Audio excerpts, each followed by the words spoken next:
Just about everyone knows that a typical automobile gets its power from an engine under the hood. But how many people can say they actually know how that engine works? While a modern internal combustion engine is obviously an extremely complex piece of machinery, the basic principle behind it is pretty simple. Let's take a closer look. At a high level, a gasoline engine can be thought of somewhat like an air pump, except that the exhaust coming out is more of a side effect. This pump's real purpose is to rotate an internal shaft, which in turn rotates the vehicle's wheels. It does this by connecting that shaft, called a crankshaft, to pistons that move due to a mixture of air and gasoline combusting inside their cylinders, which creates a sort of chain reaction that keeps the engine turning. Before getting deeper into this process, let's first touch on the two main parts of an engine. On the bottom, a lower block is home to the pistons, cylinders, and crankshaft, the latter of which sends the engine's power out to the transmission and wheels. And above, the head contains the top of the cylinders and manages their airflow and combustion through valve train, fuel injection, and ignition systems. So let's explain that part a little more. You may have heard the term four-stroke to describe a vehicle engine. This refers to its 4 stages of operation. First, the piston moves down, creating a vacuum in the cylinder chamber that pulls air in through precisely controlled intake valves. Next, the valves close and the piston raises back up, compressing all that air, along with some gasoline that was mixed in from the fuel injection system. Now the fun part. The ignition system creates a spark at the end of the spark plug, creating a controlled explosion of compressed air and fuel that sends the piston back down. Then finally, the piston moves back up, pushing that spent air-fuel mixture through the exhaust valves and out to the, you guessed it, exhaust pipes. And since we're dealing with multiple cylinders with pistons all working from the same crankshaft, each one essentially creates the 4-stroke process for the next one. Pretty ingenious, right? Now, speaking of multiple cylinders, let's talk about the various engine configurations. 4-cylinder engines are probably the most common design these days, but who doesn't love a V6 or even a V8? These terms simply refer to the number of cylinders in the engine and their layout. Nearly all 4-cylinder engines have their cylinders arranged in a row, called inline or straight.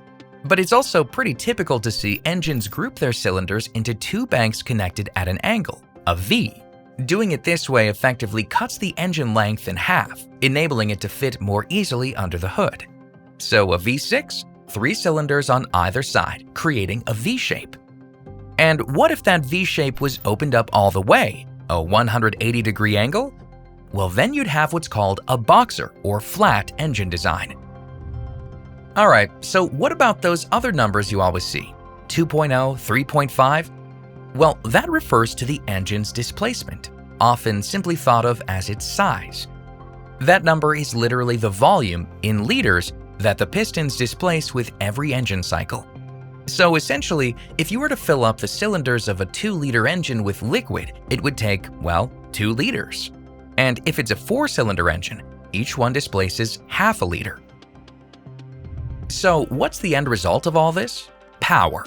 The measurable output of an engine is called its torque, basically the strength with which it turns its crankshaft.